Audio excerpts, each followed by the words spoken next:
మిత్రులారా, నేను విజయ్ కుమార్.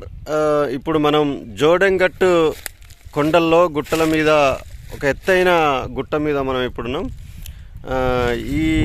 ఇది కొమురం భీం పోరాటం నడిపినప్పుడు జల్ జంగిల్ జమీన్ మావే నాట్ మావే రాజ్ అంటే మా ఊర్లో మాదే రాజ్యం, మా ప్రాంతం మాదే రాజ్యం అని చెప్పేసి ఉద్యమం నడిపిన అది ప్రాంతంలో అయితే ఆ ప్రాంతం అక్కడ మీకు ఎదురుగా కనిపిస్తుంది కదా, పైన ఇంకో పైనుంచి అక్కడి నుంచి ఇది ఇక్కడ అక్కడనేమో కొమురం భీం మ్యూజియం, ఇటువైపు అక్కడ సైడు ఆయనది స్మారక స్తూపం ఏర్పాటు చేసారు. ఇదేమో ఇప్పుడు నేనున్న నిలబడి ఇక్కడ చూస్తున్నదేమో ఎత్తైన కొండ. ఈ ఎత్తైన కొండ మీదకి నేను చేరడం జరిగింది. ఇది ఈ ప్రాంతం అంతా, ఇదంతా ఈ ప్రాంతం ఇంకో ఎత్తైన కొండలు నుంచి కనిపిస్తున్న దూరం అవన్నీ కొండలే ఉన్నాయి. ఈరోజు కొంచెం మంచు లెక్క వర్షం పడింది. ఎండాకాలమైన ఫిబ్రవరి 23 నాడు మనం ఇక్కడ ఉన్నాం. ఇగో ఈ అప్పటికే ఎండిపోయిన ప్రాంతాలు కాబట్టి అక్కడ కనిపిస్తున్నాయి. అది ఇగో లోయ, పెద్ద లోయ అటు సైడు కనిపిస్తుంది కదా, అటు ముందు ఇంకో పై వీడియోలో కనిపిస్తుంది కదా, అది ఆకు నుంచి చూస్తుంటే అగో అంత లోయలు. అక్కడ ఏదో చిన్న గుడిసె లాగా ఉంది.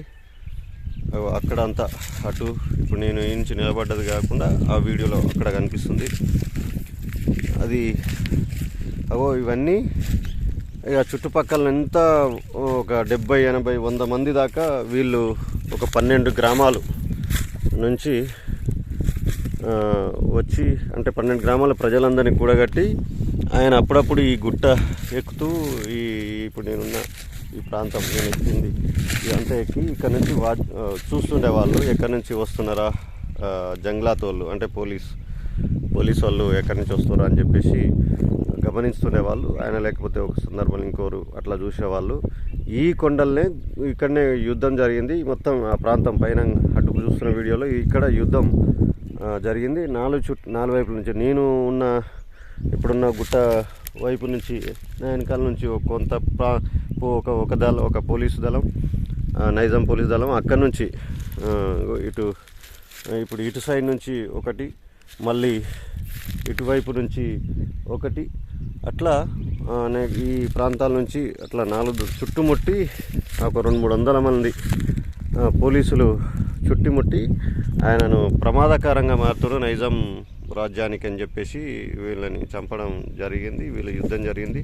ఆ యుద్ధంలో అనేక మంది ఫైట్ చేశారు. వీళ్ళు రాళ్ళు రప్పలు ఇక్కడి నుంచి ఇట్లా వస్తుంటే ఇటు సైడ్ నుంచి వచ్చినప్పుడు బహుశా ఈ ప్రాంతం నుంచి వస్తున్నప్పుడు వీళ్ళు రాళ్ళతోటి వడిసెలతోటి వేసి వెనకాల ప్రాంతం ఇక్కడ నుంచి ఇట్లా వస్తుంటే రాళ్ళతోటి రప్పలతోటి వీళ్ళని ఎక్కనీయకుండా అడ్డుకున్న ప్రదేశాలు ఇక్కడ కనిపిస్తాయి మనకి.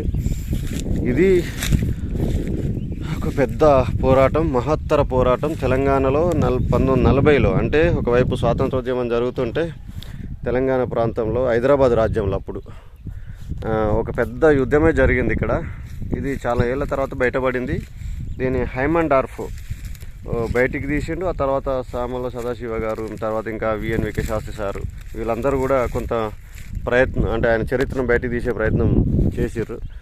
ఒక నవల కూడా అల్లం రాజయ్య గారు అద్భుతంగా రాసిండు ఆయన మీద. ఇది ఆయన చరిత్రని దీంట్లో తెలుసుకోవచ్చు మనం. ఈ భూమిని ఎవడో ఎప్పటి నుంచో ఏళ్ళ నుంచి వాళ్ళ తాతలు ముత్తాతల నుంచి ఉంటున్న ఈ అడవులలో ఈ పోలీసు వాళ్ళు వచ్చి బ్రిటిష్ వాళ్ళు అంతముందుకు ప్రతి రాజ్యం, ఏ రాజ్యమైనా సరే అంతముందుకు అనేక రాజ్యాలు గిరిజనుల మీద వాళ్ళని తరిమేయ, ఆ భూమి మాదే అన, ఆ తర్వాత బ్రిటిష్ వాళ్ళు అన్నారు, ఆ తర్వాత ఇక్కడ ఉన్న వాళ్ళు నైజాం రాజులు అన్నారు, ఇక్కడ ఉన్న దొరలు కూడా మాదే ప్రాంతం అన్నారు అందరు. కాబట్టి వీళ్ళందరూ మోసం చేస్తారు, వీళ్ళని భూములు బతకనిస్తలేరు. అన్ని మేక మీద పన్నే, ఇల్లు కట్టుకుంటే పన్నే, గుడిసేసుకుంటే పన్నే, కట్టెలు తీసుకపోతే పన్నే, పట్టు అంటారు ఇక్కడ, పట్టు.